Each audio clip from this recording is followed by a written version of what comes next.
দর্শক, চট্টগ্রাম বন্দর এলাকায় গণসংযোগ চালাচ্ছেন বিএনপির স্থায়ী কমিটির সদস্য আমির খসরু মাহমুদ চৌধুরী। সেখানে আছেন সহকর্মী নয়ন বড়ুয়া। জয়, আমরা সরাসরি যুক্ত হচ্ছি জয়ের সঙ্গে।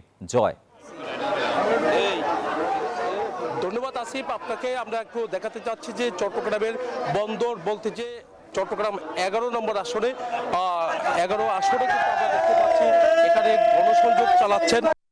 এখানে যে ওয়ার্ডে আমরা আছি এই ওয়ার্ডে কিন্তু গণসংযোগ শুরু করেছেন আমির খসরু মাহমুদ চৌধুরী। বিভিন্ন জায়গায় আমির ভোটারদের দাঁড়ে দাঁড়ে ছুটছেন।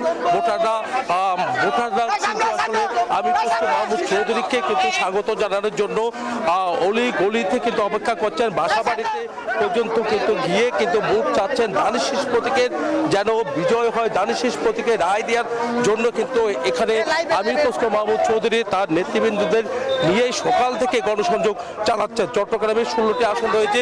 16টি আসনের মধ্যে কিন্তু আমরা দেখতে পাচ্ছি চট্টগ্রাম 11 আসন, যেহেতু চট্টগ্রাম বন্দর আসন, এই বন্দর আসন বলতে যে একটা গুরুত্বপূর্ণ একটি আসন। এই কারণে এখানে আমরা দেখতে পাচ্ছি আমির খসরু মাহমুদ চৌধুরীকে বিএনপির মনোনীত প্রার্থী হিসাবে এখানে ধানের শীষ প্রতীকের যে মনোনীত করেছে আমির খসরু মাহমুদ চৌধুরীকে, তার কারণে এখানে গণসংযোগ চালাচ্ছে। সকাল থেকে তারা গণসংযোগ করছেন।